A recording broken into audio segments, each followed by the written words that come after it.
네, 전격 인터뷰 2부. 이번엔 국회 법사위원이신 더불어민주당 박균택 의원과 현안에 대해서 자세히 이야기 나눠보겠습니다. 어서 오십시오. 예, 안녕하십니까. 네, 어젯밤 늦게까지 법사위에서 법안 처리하신 걸로 알고 있는데요. 지금 그 민주당이 추진하는 3대 사법 개편안 가운데서 어제 헌법재판소법 개정안, 대법관 증언에 관련한 법, 이 두 가지가 이제 전체회의를 통과했지 않습니까? 예, 그렇습니다. 이렇게 되면 이미 국회 본회의에 가 있는 법 왜곡죄와 함께 이 세 개 법이 2월 본회의에서 다 처리하실 생각이신 거죠? 예, 그렇습니다. 원내대표부와 또 의장 간의 합의가 좀 더 필요하긴 하겠지만 일단 뭐 당의 주류적인 입장은 그런 상태입니다. 네, 2월 본회의에서 꼭 처리해야 하는 이유가 좀 궁금합니다. 이게 시행이 급한 면도 있지만은 시행보다는 오히려 그 입법 과제를 신속히 해결할 필요가 있다는 점, 이게 더 중요한 일인 것 같습니다. 네. 이 개혁 방안들이 작년 그 5월부터 4월 5월부터 논의가 되어 왔는데 지금까지 그 9개월이 넘어가도록 아직 처리가 안 되고 있다 보니까 네. 국민들께 드리는 어떤 그 좀 정신적인 피로감 이런 것들이 컸기 때문에 빨리 좀 논쟁을 좀 종식시킨다는 차원에서 저는 그 처리가 좀 급했던 것이 아닌가 싶습니다. 네, 지금 법사위 국민의힘 의원들이 기자회견을 해서 특히 재판소원법 관련해서는 이게 지난해 이 대통령의 공직선거법 위반 사건이 유죄 취지로 파기환송된 직후에 이 재판소원법이 발의가 됐다면서 이재명 대통령 구하기 위한 안전장치다 이렇게 비판을 했거든요. 어떻게 반론하시겠습니까? 그건 전혀 그렇지가 않습니다. 그 법원의 재판도 헌법소원의 대상이 돼야 한다는 것은 과거부터 법원 개혁의 주제로서 논의가 되어 왔고 네. 법원이 그 선거 재판을 비롯해서 또 내란 재판을 비롯해서 여러 가지 그 국민들의 불신을 사는 사유들이 쌓이다 보니까 네. 법원에 대한 개혁 차원, 헌재의 감독권을 부여하는 차원에서 이걸 추진하는 것이지 특정인을 위한 것은 아닙니다. 네. 만약에 특정 정치인을 위한 것이었다고 한다면 입법적으로 그걸 뭐 손질하는 방법도 있고 여러 가지가 있기 때문에 네. 그걸 위해서 이걸 만든다고 하는 것은 제가 보기에는 뭐 지나친 정치 공세에 불과한 것 같습니다. 네. 그 법 자체에 대한 문제를 헌법재판소에서 다시 한번 심사하는 게 필요하다는 게 과거에도 많이 쌓였다라고 얘기를 하셨는데요. 좀 혹시 구체적인 설명을 좀 해 주실 수 있을까요?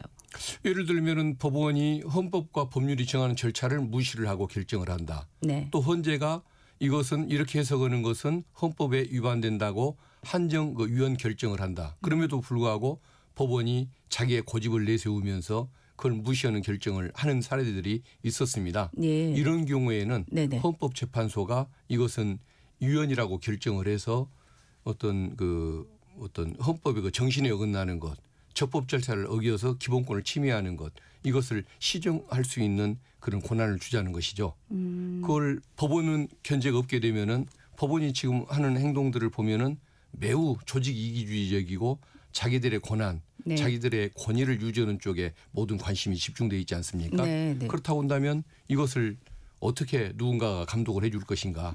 결국은 헌재가 나설 수밖에 없기 때문에 네. 이런 제도가 과거부터 항상 그 주장이 되어 왔던 것입니다. 네네. 지금 보면 대법원은 그 전날 반대 의견서를 제출을 했는데 내용을 보니까 일단 재판소원 혜택이 권력자나 경제적 능력이 우월한 사람에게만 집중될 거다. 이렇게 얘기를 했고 또 하나는 대부분의 사건이 사전 심사 단계에서 종결될 가능성이 크다. 이런 얘기도 하고요. 또 재판소원 제도가 있는 독일에서 인용률이 매년 0%에 그친다. 이런 얘기를 했습니다. 어떻게 반론하시겠습니까? 그게 정치인을 위해서 활용이 될 것이고 서민을 위해서는 활용이 안 될 것이라는 주장은 어디에 근거를 두고 있는지 모르겠습니다. 그것은 헌법재판소의 어떤 역할, 헌법재판관들의 성향을 폄하하는 얘기에 불과한 것 같습니다. 예. 국민들에게 여론조사를 했었을 때 국가기관 중에 가장 신뢰도가 높은 기관이 헌법재판소입니다. 그런데 신뢰도가 낮은 법원은 신뢰를 하고 신뢰도가 높은 헌법재판소는 불신을 하겠다는 그런 주장은 논리적으로 맞지가 않은 것 같습니다. 예. 그리고 독일에서 인용률이 낮다라고 얘기하는데 인용률이 낮은 게 맞습니다. 이것은 어떤 그 헌법재판소가 국힘이나 대법원이 주장하는 것처럼 4심제 법원이 아니고 3심제 그 어떤 법원의 판결에 대해서 사후 감독적인 역할만 하고 극히 문제가 있는 경우에 시정하는 기능만 할 것이기 때문에 예. 그런 헌법적인 걸음판을 가지고서 판단하는 것은 예외적으로 작동하는 것이 맞고 그 퍼센트지가 결코 1, 2%를 넘어가는 것은 오히려 바람직하지 않다고 봅니다. 네. 그 신동욱 의원 같은 경우에는 국회 예산정책처 추계를 근거로 해서 이게 법안이 시행이 되면 향후 5년간 최대 187억 원 추가 재정이 우려된다. 비용 문제를 거론했는데 어떻게 생각하십니까? 아마 헌법재판관들을 보좌하는 그 연구원들의 인력 이게 좀 늘어나는 것은 맞을 겁니다. 예. 그러다 보면 분명히 예산이 추가로 소요는 되겠습니다. 다만 그게 180억일지 좀 더 낮을지는 모르겠습니다만은 예산이 들긴 들 텐데 네네. 법원이 수구적인 판결, 조직 이기적인 판결을 통해서 국민들에게 심리적인 고통을 가하고 사회적인 혼란을 부르고 그걸로 인해서 오히려 국가 경제에 끼치는 그 불이익, 손해를 생각했을 때 이 네. 180억 정도 또는 그 이하의 예산은 결코 아깝지 않은 예산이다. 이렇게 말씀드리고 싶습니다. 예, 알겠습니다. 자, 지금 보면 대법원하고 헌재가 입장이 굉장히 첨예하게 갈려요.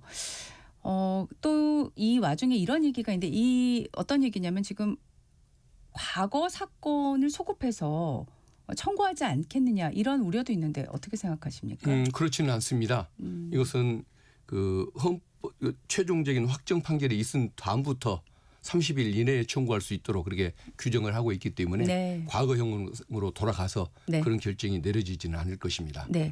어제 통과된 법사위 전체를 통과한 것이 이제 대법관 증언법도 있는데 지금 14분인데 대법관이 26명으로 증언이 되고 이게 이제 시행이 되면 26명 중에 이제 22명을 이재명 대통령 재임 기간 중에 지명을 하게 된다. 이 부분을 또 지적들을 하시던데 어떻게 생각하십니까?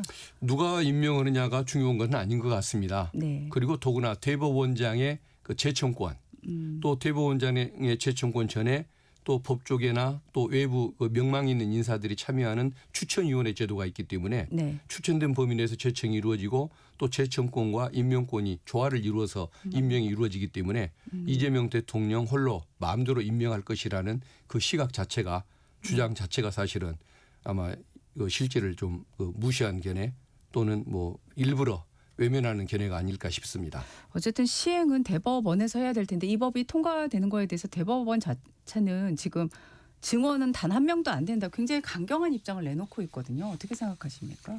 대법원은 과거부터 그랬습니다. 그 이유가 뭘 것이냐. 많은 분들은 해석하기를 어떤 그 대법원의 그 숫자가 좀 희소해야 숫자가 적어야 희소성 때문에 권위가 살고 예. 헌법재판관보다 지위가 낮아지지 않는다. 그 때문에 그 뭐 대법관 증언을 반대한다는 것이 뭐 일반적인 분석인 것 같은데 네. 국민들께서는 지난 그 작년 뭐 선거법 위반 사건을 계기로 해서 대법관들이 시간이 바쁘다 인력이 부족하다는 이유로 기록도 읽지 않고 재판하는 그 모습을 직접 봤지 않습니까? 그러면서도 그것을 당연한 것처럼 또 주장하는 모습을 우리가 봤지 않습니까?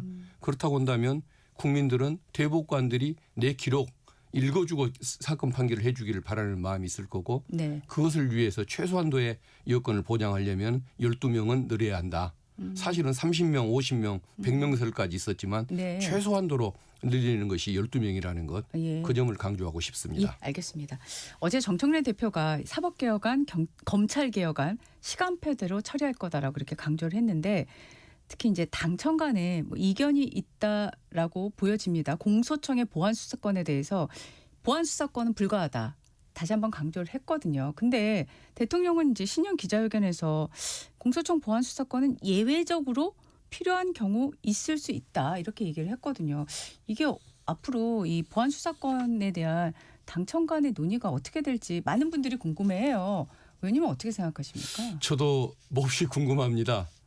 대통령께서는 예외적인 필요성을 사례까지 들어가면서 구체적으로 말씀을 하셨습니다. 예. 그런데 이제 당에서는 좀 그 보안수사권 예외적 보안수사권을 찬성하는 견해도 좀 더 대통령 말씀 위에 생겨나긴 했지만 그래도 주류적인 견해 또 당원들의 다수 의견은 완전한 폐지인 것 같습니다. 예. 그러면은 그래서 아마 이제 당에서는 완전한 폐지 쪽으로 건의를 했을 텐데 예. 정부 입장에서 보면은 그러면 피의자가 억울한 수사를 당했다고 주장을 하고 또 피해자가 부실 수사를 해서 내 권리가 보장이 안 됐다고 그 하소연을 할 때 네. 이거 구제하는 기능 이걸 어떻게 할 것이냐 보안 수사 요건만으로 될 것이냐 네. 경찰이 그것을 보안사 요구를 제대로 이행해 주지 않을 때 어떻게 구제를 해줄 것이냐. 이 대안을 또 고민을 해야 하기 때문에 네. 정부의 판단을 한번 지켜봐야 할 것 같습니다. 네.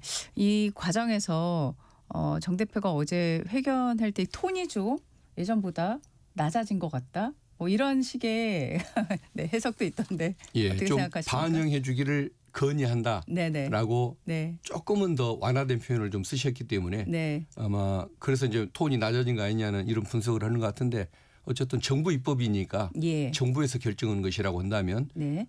어떤 당 대표 입장에서는 뭐 결정권을 가진 분처럼 얘기하는 것보다 어떤 그 건의하는 방식의 말씀을 하시는 것이 더 타당하다는 생각은 듭니다. 앞서 설명을 해주셨지만 당에서는 보안수사권 폐지 쪽에 더 많은 의원들이 찬성하는 입장이기 때문에 이게 지금 어떻게 반영될지는 좀 궁금한데 4월에 형사소송법 개정안이 입법 예고되기 전에 계속 논의는 될 텐데요.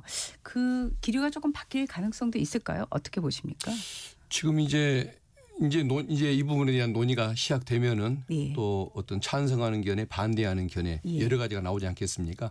그래서 아마 좀 더 충분한 토론을 거쳐서 아마 정부의 입장이 정해지고 정부의 입장이 또 이렇게 정부 안으로 입법이 성사돼서 법률안이 제안되면 그때 또 국회 논의 단계가 또 있어서 계속 어떤 논의의 그 시간은 좀 더 있지 않을까 싶습니다. 네.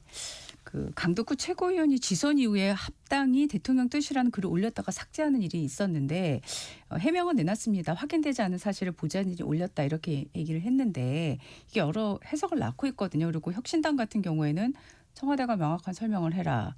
국민의힘은 당무 개입은 탄핵 사유다. 뭐 이런 얘기도 나오고 있는데 어떻게 보셨습니까?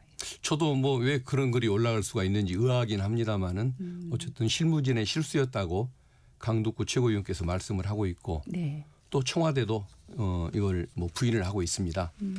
그런데 이제 이 내용을 보면은 당의 입장이 어떤 합당 논의 중단으로 사실상 결정이 되어 가던 상태에서 뒤늦게 뭐 전해져 오고 그것도 출처도 좀 애매한 이런 그 뭐 글이었기 때문에 예. 이걸 가지고서 지나치게 그 해프닝성 사건을 가지고 지나치게 물고 늘어지는 것은 적절치가 않은 것 같습니다. 네. 뭐 대통령의 내란도 옹호했던 정당이 뭐 이런 뒤늦게 전해지는 그 뭐 이런 해프닝성 애매한 글을 가지고 네. 너무 지나치게 정치 공세를 하는 것은 적절치가 않은 것 같습니다. 예. 지금 민주당과 혁신당의 합당 문제가 일단은 일단락이 됐는데 의원님은 지방선거를 고려했을 때 합당 논의를 지방선거 전에 하지 않는 걸로 이 모아진 결론이 내려진 거에 대해서 어떻게 평가하십니까? 일단은 뭐 저는 사실은 애초에 이 네. 논의가 있었을 때 아쉬웠던 것이 예. 지방선거에 도움이 되느냐 되지 않느냐의 시각에서 판단을 했어야 하고 네. 그것을 평가하는 최고의 방법은 뭘까? 네. 지방 선거의 그 승패를 좌우하는 것이 수도권, 충청권 그리고 부울경 지역의 중도층들이 어떤 생각을 하고 있는지 예. 이게 가장 중요한 것 아닙니까? 그렇다고 한다면 그분들을 어떤 상대로 정밀한 여론조사를 하고 그것을 전략가들이 분석을 해서 네. 그걸 논거로 조금 논쟁이 됐으면 좋았을 텐데 절차 문제와 또 여러 가지 감정 문제 때문에 지나친 그 정치적인 공방으로 이어지면서 이게 좀 묻혀버린 이게 좀 아쉽다는 생각이 들고 네. 그리고 어쨌든 조국 당과의 합당 그것이 일반적으로 보면 합당은 선거에 도움이 되는 그런 그 뭐 조치 아니겠습니까? 그럼에도 불구하고 이 당에 이걸로 인해서 갈등이 생기다 보니까 그 갈등이 더 커져서 손해가 더 커질 수밖에 없었던 이 상황 이걸 고려하면 어쩔 수 없이 이것은 합당을 유보할 수밖에 없었다. 논의를 중단할 수밖에 없었다. 이 생각이 뭐 듭니다. 네. 의원님 지역구가 광주시잖아요. 예. 지역구에서의 반응은 어떻습니까?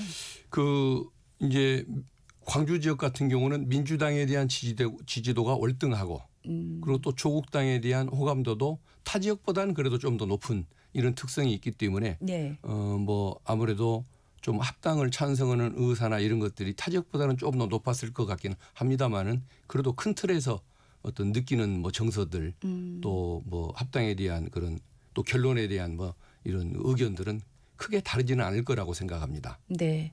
지금 조국 대표가 민주당에서 제안한 연대 통합을 위한 추진 준비위 구성에 동의를 했는데 그러면서 연대가 지방선거에서의 연대냐 아니면 추상적 구호에서 연대냐 확인해야 된다라고 얘기했는데 연대를 어떻게 해석해야 될까요? 저도 이건 아직 좀 개념이 명백치는 않은 것 같습니다. 연대라는 것은 예. 어떤 그 아마 주로 선거 전의 과정에서 선거 연대를 의미하는 걸로 일응은 보여지는데 네네. 이것이 뭐 양당 간의 문제인 거냐, 진보 어떤 범진보 세력 간의 문제인 것이냐, 그다음에 이게 뭐 후보 단일화를 얘기하는 것이냐, 또 선거 뭐 유세 협력 등을 얘기하는 것이냐, 여러 가지 방법이 있을 수 있기 때문에 네. 조금 더 구체적인 논의가 진행된 것을 지켜봐야 할 것 같습니다. 네.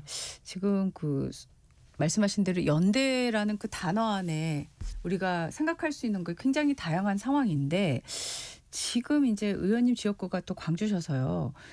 이런 질문을 좀 드리고 싶은데 그래도 혁신당에 대한 호감도라고 얘기하셨어요. 타 지역보다는 높은 편이라고도 얘기를 하셨고요.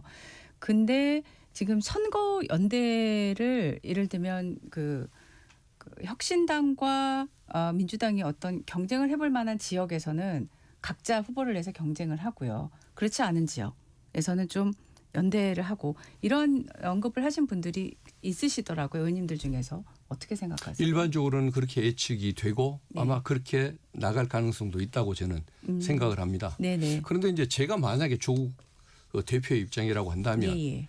민주진영의 승리가 뻔하게 예측이 되는 호남에서 이렇게 서로 경쟁하는 식으로 나올 것이 아니고 예. 설령 본인 정당의 당선자가 안 나온다고 할지라도 어떤 부울경 지역 여기에서 노무현 대통령, 문재인 대통령을 지지했던 어떤 범민주 세력들 네네. 이분들이 좀 선거에 좀 더 적극적인 의사를 가지고 나오도록 만들고 네. 민주진영의 어떤 그저 영역을 넓히는 쪽 이쪽에 더 관심을 갖는 것이 장기적으로 보면은 어떤 민주진영 국민들의 지지를 받는 길이라는 생각이 드는데 네. 왜 굳이 그렇게 6월 선거에 몇 석을 관심을 두고 있는지는 모르겠지만 네. 작은 것에 매몰하는 것일까?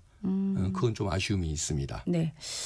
그 지방선거 이후에 이제 합당이냐 통합이냐 뭐 여러 가지 또 말들이 나오는데 뭐 조금 이른 감이 있습니다만 지방선거 이후에 이 통합 또는 합당에 대한 논의가 다시 불을 지펴서 본격화될 거라고 생각하십니까? 예, 통합이라는 단어를 사용하고 있는데 통합의 개념도 조금은 좀 애매한 측면이 있는 것 같습니다. 그러게 그 어떤 조국당 양당과의 문제만을 얘기하는 것이냐 아니면 소나무당이라든가 여러 진보 네. 범 어떤 민주진영 정당 전체를 얘기하는 것이냐 또 통합이라는 것이 어떤 합당을 얘기하는 것인지 또 뭐 어떤 정밀한 뭐 좀 더 구체화된 연대를 얘기하는 것인지 이것들에 대해서도 향후 논의를 좀 거쳐서 좀 그 개념을 좀 더 분명히 만들 필요가 있다고 봅니다. 네. 또 역시 이른 질문이긴 합니다만은 당권에 대한 얘기 계속 나오지 않습니까? 그래서 박지원 의원은 이제 다른 인터뷰에서 지금 뭐 김인석 총리를 거론하면서 당권 도전할 때가 아니고 국정에 매진할 때다 이런 말도 하셨는데 아무래도 8월에 또 전당대회가 있으니까요. 이 당권에 대한 얘기가 뭐 선거 끝나자마자 바로 이제 시작될 거라는 생각도 드는데 어떻게 보세요? 아마 그럴 것 같습니다. 그런데 이제 김민석 국무총리는 지금 뭐 국정에 전념을 하고 있지 당권 투쟁에 나서서 네. 뭐 뛰어들어서 활동을 하고 있거나 예. 또 뭐 당권을 나중에 언젠가 도전할 수 있다는 것이 네네. 지금 국무총리로서 직무 수행에 특별히 방해가 되는 그런 뭐 문제는 없는 것이기 때문에 예. 지나치게 그 문제에 관심을 가질 필요는 없지 않을까 싶습니다. 네네. 의원님도 오늘 지금 출범을 한다고 보도가 나왔던데요. 이재 대통령의 공소, 취소를 위한 공소 기각, 이 모임에 참여를 하시죠? 저도 명단을 올렸고 참여를 합니다. 네. 구체적인 계획이 어떻게 논의가 되고 있는지 궁금한데요. 이제 그 위원회가 출범을 하면 네. 구체적인 논의를 해봐야 할 것 같습니다. 네네. 그런데 그 지금까지 과정만 보더라도 예. 검찰이 조작 기소를 했던 것들도 많이 드러나고 예. 법원이 무죄를 하는 것들도 많이 나타나고 예. 또 내용 전반을 보면은 이재명 성남시장이 뭐 어떤 관련 사건에서 또 경기지사가 좀 조사를 받았던 그 사건에서 구체적으로 개입을 했거나 돈을 받았다거나 이런 것들이 제대로 밝혀진 것이 없지 않습니까? 예. 거의 뭐 3년간 털어서 이런 그 성적표라고 한다면은 예. 이건 기소가 잘못된 것이 분명하기 때문에 네. 그래서 이제 저희들이 이것을 공소 취소 것까지도 한번 촉구해야 하는 거 아닌가 네네. 이런 부분들을 논의를 하고 검토를 해봐야 할 것 같습니다. 네. 예. 보도를 보면은 국정조사 얘기도 나오더라고요. 어떤 부분에서 국정조사가 필요하시다고 보시는 건가요? 아마 그 공소 취소를 촉구하기 위해서 필요하다면은 국정조사를 하겠다는 그런 취지일 텐데 네.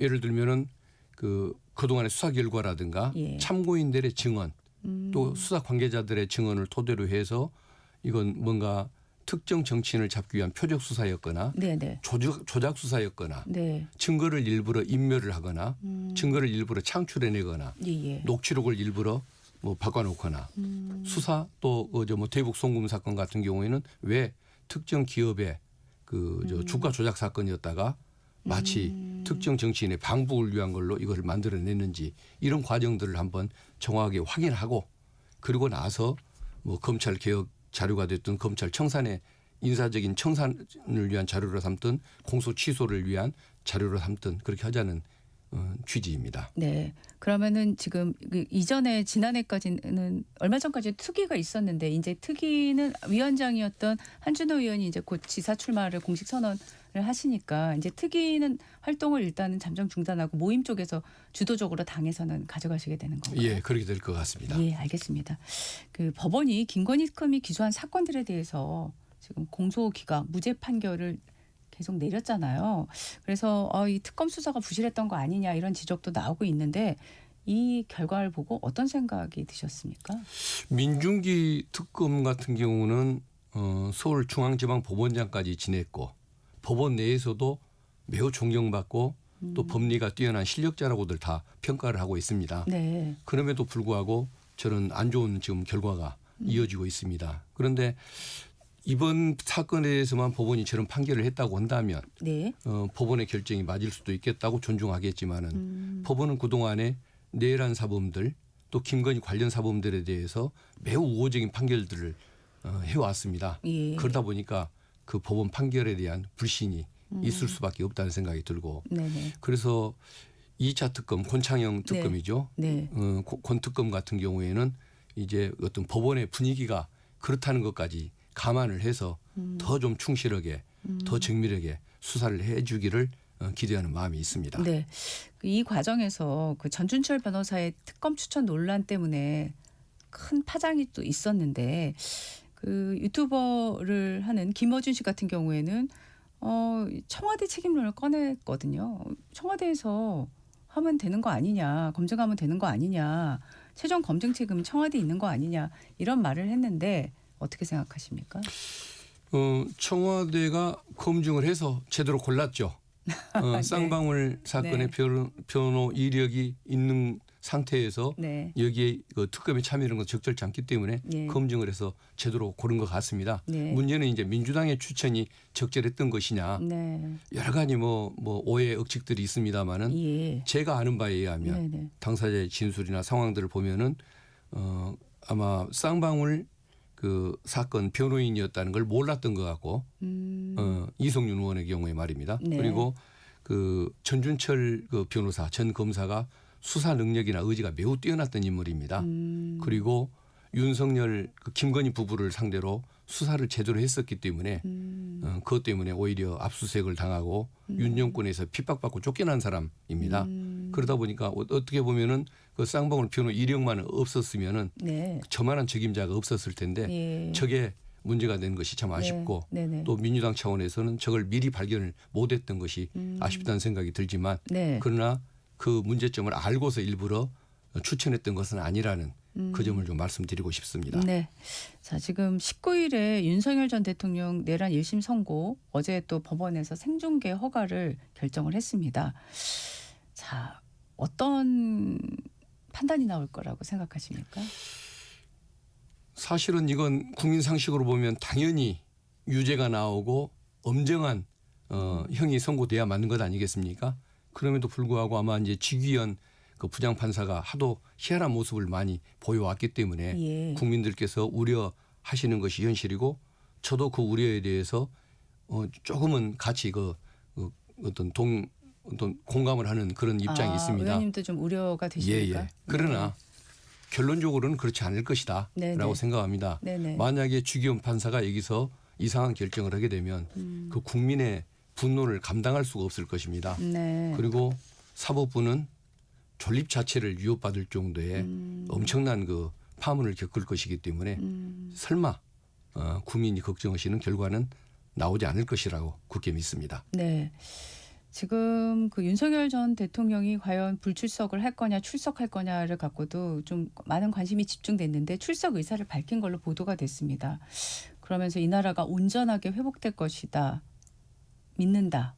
이렇게 발언을 했다는데 어떻게 생각하세요? 아마 국민 화합을 위해서 선고를 받으러 나올 사람은 아닌 것 같고 네. 아마도 주기현 판사가 나에게 유리한 결정을 해줄 수도 있다라는 기대를 가지고 희망이 있기 때문에 나오는 것일 텐데 네. 좀 전에 말씀드린 것처럼 주기현 판사가 그런 판결을 절대 내릴 수가 없는 입장이기 때문에 아마 네. 그 꿈은 뭐 헛된 것이라고 믿습니다. 네.